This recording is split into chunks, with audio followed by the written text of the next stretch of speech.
repentance to the acknowledging of the truth, and that they may recover themselves out of the snare of the devil, who are taken captive by him at his will. What's another way to think about it? To recover yourself out of the snare of the devil. Come out of that fleshly way and come to the spiritual way, man. When you stop being led by the flesh, the devil don't really have the same kind of control over you. You know? The lust of the flesh, man, there's a lot of that out there to get you. And when you come into the spirit, there's only a few spirits that can really fuck with you. But the Holy Spirit's there as well. And the Holy Spirit, the lust of the flesh, those evil spirits will guide you back to the flesh. You make a decision to the flesh. But in the spirit, it's going to keep you to doing righteous and holy things and being able to make sound decisions. So many times, Jacob be like, I feel like doing this. Some telling me I shouldn't do it. Instead of doing it anyway, just rest on the solid. You know what? Nah, not tonight. You know? That's all right. Read it again. Okay, verse 26. It says, well, I'll read 25 again. In meekness, instructing those that oppose themselves, if the Most High Yahweh peradventure will give them repentance to the acknowledging of the truth, and that they may recover themselves out of the snare of the devil, who are taken captive by him at his will. Yeah, you could be in that snare just by following a seducing spirit or a false prophet. You following the doctrine of the false prophet, you're in that snare. You know, he's leading you in error. What he's teaching you is going to lead you to take that part. But it's good that you actually got rebuked. You know, you was warned, you was admonished by a camp that you might not necessarily like, because they know we're getting on everybody. But at least you taking heed to the exhortations, the constant warnings, you got pulled out of the fire. Now you acknowledging the truth unto salvation. You know? Come on, man. So that's what, and that's our job, man. When you read with that Titus 1, Titus 1 verse 9. Shit, really, you can read it all the way down to the end. Whoever gets it.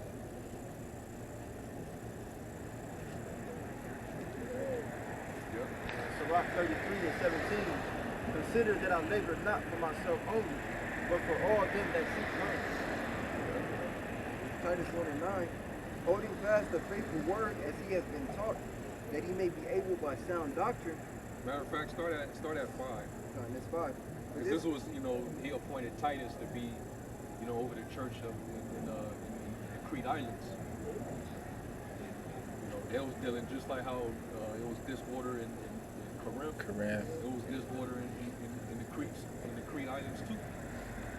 Titus 1 and 5. But he was giving them instruction on how to, you know, set up elders over the church.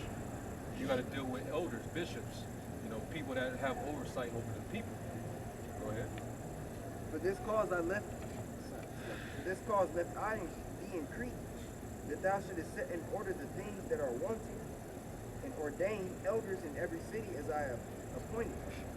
If any be blameless, the husband of one wife, having faithful children, not accused in riot or unruly, for a bishop must be blameless as the steward of Yahweh,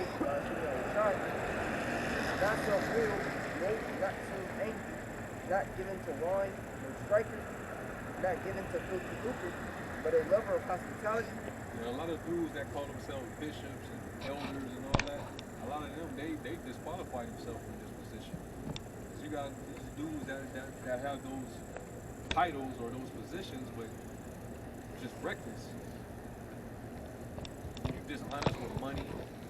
Everything is, you know, you got basically trying to make money, make merchandise off the truth.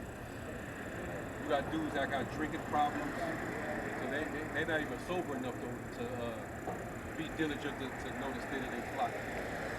You know? You can't even pay attention to that because you over here in your worldly life. Oh, yeah. Yeah. Yalla. You always at the street club and shit all the time. No? No, these are the things that you have to fulfill to be a bishop, and to fulfill the office of a bishop. Go ahead. For a bishop must be blameless, as a steward of Yahweh by Hashem Yahushai, not self-willed, not soon angry, not given to wine, no striker, not given to filthy lucre, but a lover of hospitality, Yep. a lover of good men, sober, just, holy, temperate, holding fast the faithful word, Yep. as he hath been taught, that he may be able by sound doctrine both to exhort and to convince the gainsayers. See that? So you like, cause you're gonna know that some people are gonna have opposition, but you sticking to the doctrine, keeping it sound. Certain people are gonna get convinced. They're gonna go and conduct their research. Like these dudes in the WFI, I'm pretty sure they was watching our videos and they paused them and went and looked certain things up that brothers were saying.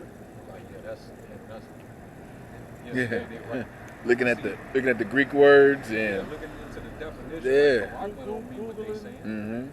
Karagma means something cut into. yeah, looking at the history of the word, where it came from, how it came during the Roman rule and all that. Yeah, going back to the law and servant. Yeah.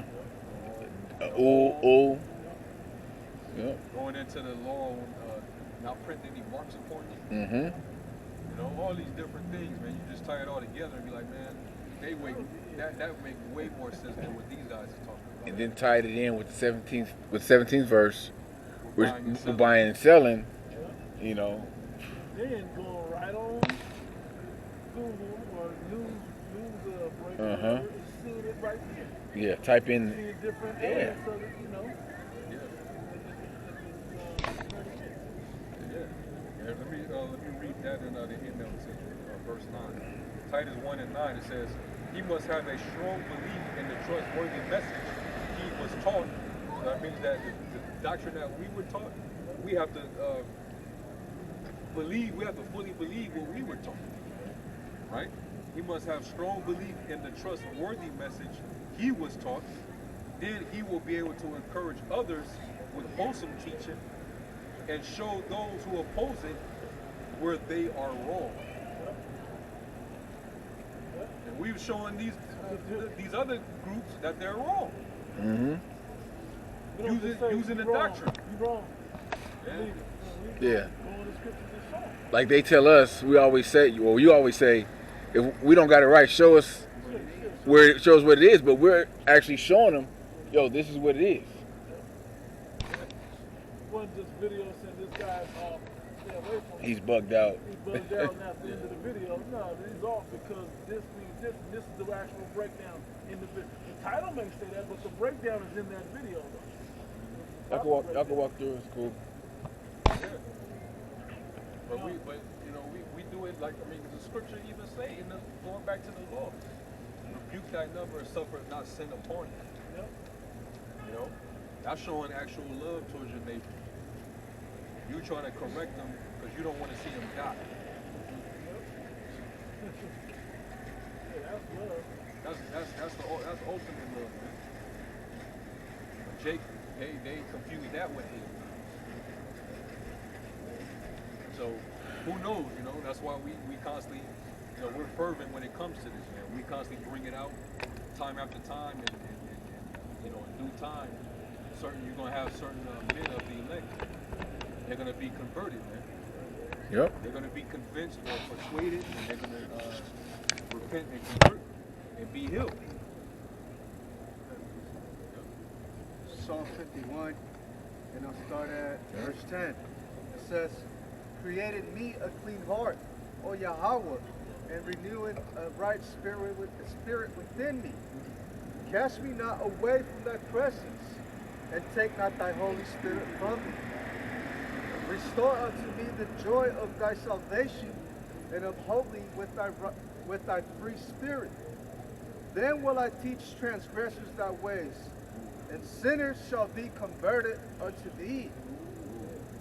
It says, deliver me from blood guiltiness, O Yahweh, that thou power of my salvation, and my tongue shall sing aloud of thy righteousness.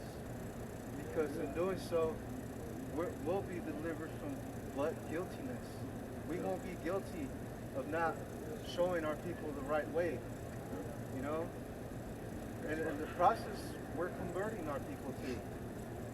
You know? Sinners are being converted back to Yahweh B'Shem Yahushai.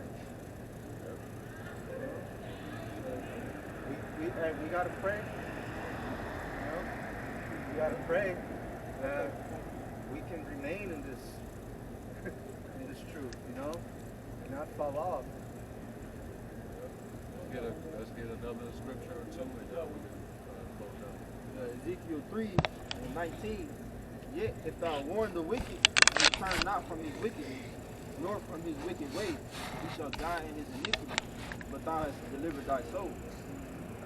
Again, that's how we tell whether they will hear, whether they will prepare. Again, when a righteous man does turn from his righteousness and commit iniquity, and I lay a stumbling block before him, he shall die. Because thou hast not given him warning, he shall die in his sin, and his righteousness which he hath done shall not be remembered. But his blood will I require at thine hand.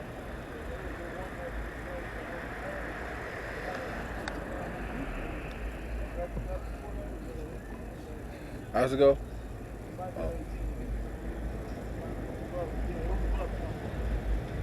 18. When I say unto the wicked, thou shalt surely die, and thou givest them not warning, nor speakest to warn the wicked from his wicked ways,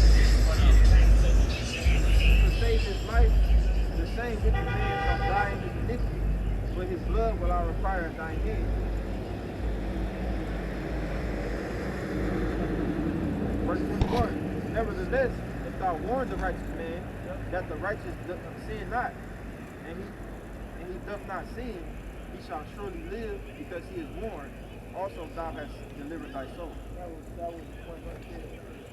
We will tell you either way, man. So you're scared not to go off, or that if you got it wrong, get it right, man. Deliver yourself. All right. But all in all, is that we don't have to suffer the same persecution, because we did our job by warning you. Yep. That we don't give all praise, glory, and honor to you. Hawa, Ba'Shem Yahushai, Ba'Shem Kakwadash.